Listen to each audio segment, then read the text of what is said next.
श्री गणेशाय नमः। श्री शांब सदाशिवाय नमः। श्री शिवाय नमस्तुभ्यं। महिसागर तीर्थ जो पावन तीर्थों में गिना जाता है तथा जहाँ स्नान करने मात्र से ही हमारे कई जन्मों के पाप नष्ट हो जाते हैं, ऐसे तीर्थ की स्थापना के बाद उस तीर्थ की सुरक्षा के लिए क्या उपाय होना चाहिए, तो भगवान नारद जी ने इस तीर्थ की सुरक्षा के लिए जो देवियों को स्थापित किया है, वे देवियां महिसागर संगम तीर्थ की सुरक्षा में खड़ी है तथा कोई भी अनिष्ट इन देवियों की कृपा से महिसागर तीर्थ में नहीं हो पाता है। वे देवियां नारद जी की प्रार्थना और तपस्या से प्रसन्न होकर महिसागर संगम तीर्थ की रक्षा स्वयं कर रही है। जैसे सबके आत्मा परमेश्वर सब भूतों में व्यापक है, उसी प्रकार उनकी शक्ति परमेश्वरी प्रकृति भी नित्य एवं व्यापक है। शक्ति के प्रसाद से मनुष्य सुख और समस्त संपदाओं को प्राप्त करता है, अर्थात जीवन में जो भौतिक सुख है वे भगवती देवी की कृपा है। भगवती ईश्वरी संपूर्ण भूतों में इस प्रकार स्थित है: बुद्धि, प्रेम, पुष्टि, लज्जा, तुष्टि, शांति, क्षमा, स्पृहा, श्रद्धा, चेतना, मंत्र शक्ति, उत्साह शक्ति तथा प्रभु शक्ति। इन देवियों का स्मरण करने से जीवन के सारे कष्ट स्वतः दूर हो जाते हैं तथा भगवती परमेश्वरी मानव को नाना प्रकार का ऐश्वर्य प्रदान करती है। इन सब रूपों में परमेश्वरी शक्ति ही सर्वव्यापक है। यही अविद्या रूप से बंधन का और विद्या रूप से मोक्ष का कारण होती है। सदा इसी की आराधना करके इंद्र आदि देवताओं ने ऐश्वर्य प्राप्त किया है।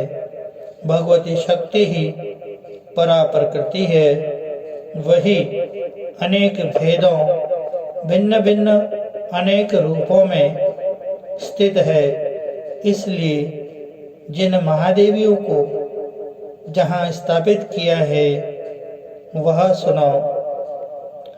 चारों दिशाओं में 4 महाशक्तियों की स्थापना की गई है। पूर्व दिशा में स्कंद स्वामी के द्वारा सिद्धांबिका की स्थापना हुई है। उन्हीं को सृष्टि की आदि में प्रकट हुई मूल प्रकृति कहते हैं।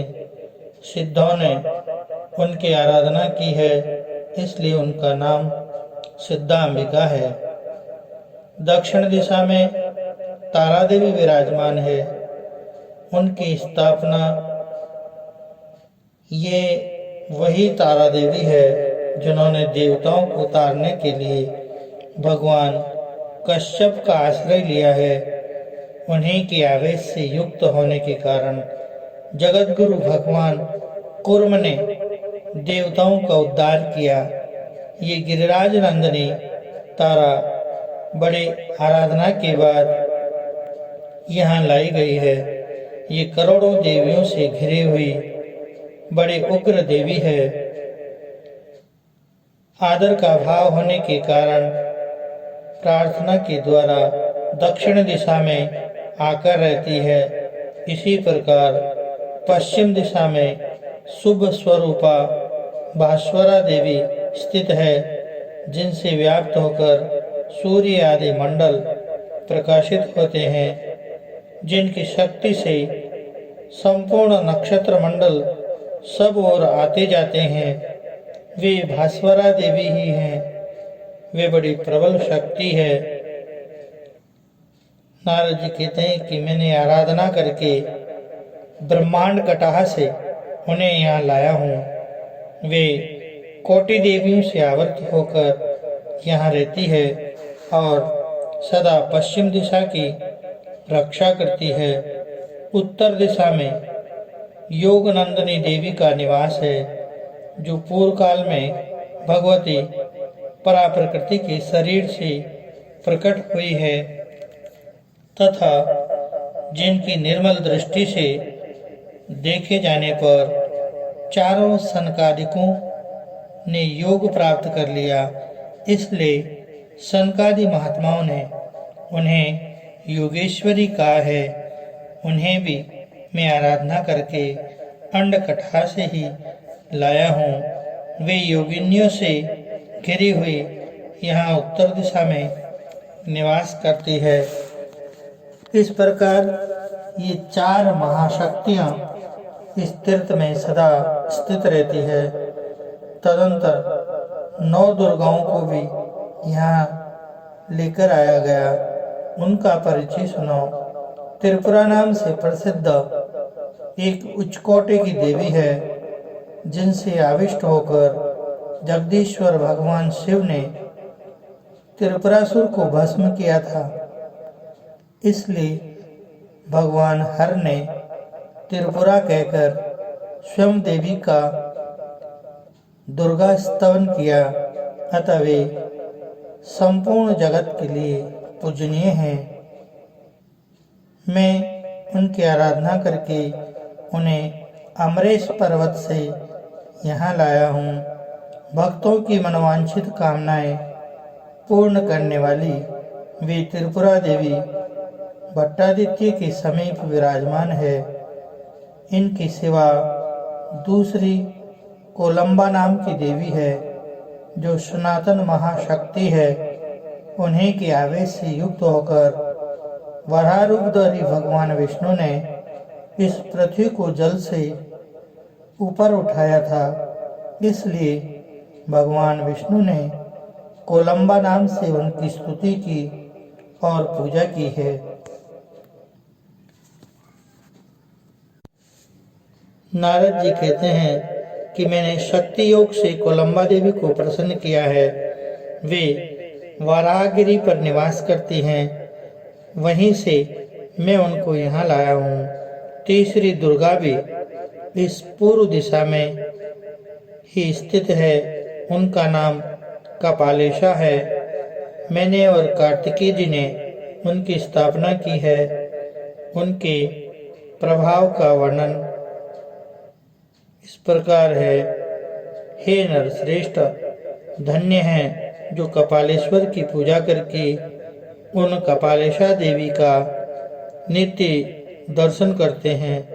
वे संपूर्ण विश्व की शक्ति हैं। इस प्रकार 3 दुर्गाएं पूर्व दिशा में विराज रही हैं और पश्चिम दिशा में जो परम उत्तम 3 दुर्गाएं सुशोभित है, उनके नाम सुनो।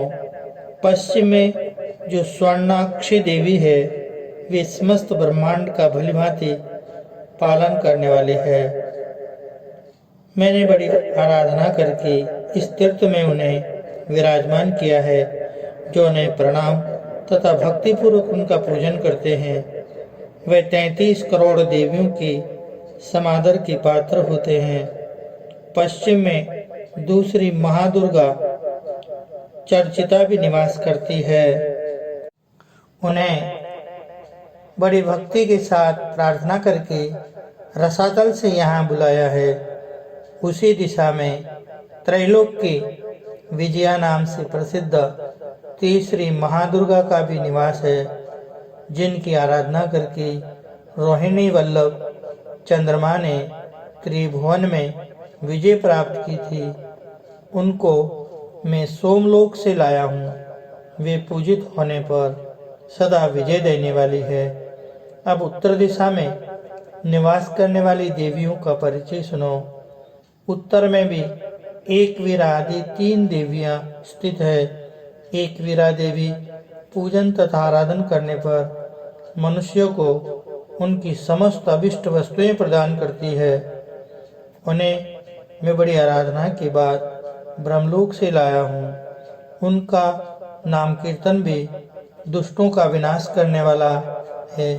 दूसरी हरसिद्धि नाम वाली दुर्गा देवी है, जो बड़ी बलवती है।